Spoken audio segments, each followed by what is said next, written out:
അസ്സലാമു അലൈക്കും വറഹ്മത്തുള്ളാഹി. അൽഹംദുലില്ലാഹി റബ്ബിൽ ആലമീൻ.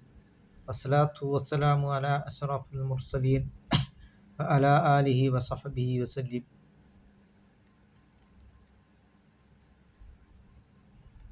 നിക്കാഹു മിൻ സുന്നത്തി, നിക്കാഹ് എൻ്റെ സുന്നത്തിൽപ്പെട്ടതാണ് എന്ന സയ്യിദുനാ റസൂൽ കരീം സല്ലല്ലാഹു അലൈഹി വസല്ലമ തങ്ങൾ പറഞ്ഞിട്ടുണ്ട്.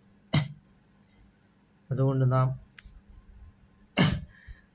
ഇന്നത്തെ ആഡംബരങ്ങൾ കാണിക്കുന്നതിനെ തൊട്ട് നാം വിട്ടുനിൽക്കും.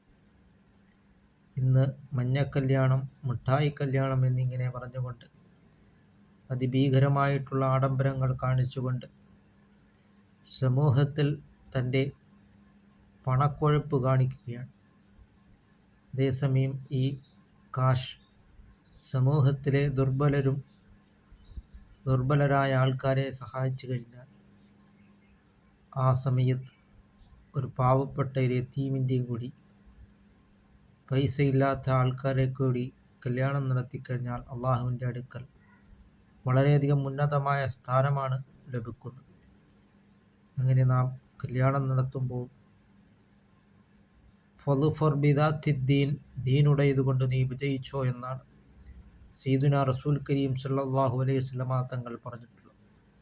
അതുകൊണ്ട് നാം ദീനായിരിക്കണം നാം മാനദണ്ഡമേ ആക്കേണ്ടത്. അല്ലാതെ സൗന്ദര്യത്തിൻ്റെ പേരിലോ കുലമഹിമയുടെ പേരിലോ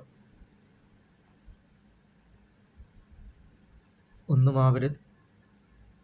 അങ്ങനെ നാം അള്ളാഹുവിൻ്റെ പ്രീതിയിലായിട്ട് നാം ജീവിക്കുവാനും അദ്ദുന്യ മസ്റഅത്തുൽ ആഖിറ, ഈ ദുനിയാവ് ആഖിറത്തിലേക്കുള്ള കൃഷിയിടമാണ് എന്നാണ് സയ്യിദുനാ റസൂൽ കരീം സല്ലല്ലാഹു അലൈഹി വസല്ലമ തങ്ങൾ പറഞ്ഞത്.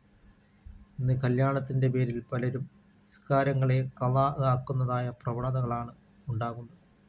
അള്ളാഹു നൽകിയ അനുഗ്രഹത്തിന് നാം ശുക്ർ ചെയ്ത് ധാരാളം ഇബാദത്തുകൾ വർദ്ധിപ്പിക്കുകയാണ് വേണ്ടത്. അല്ലാഹു തആല നമ്മുടെ സമുദായത്തെ അല്ലാഹു തആല നന്നാക്കുകയും ചെയ്യുമാറാകട്ടെ.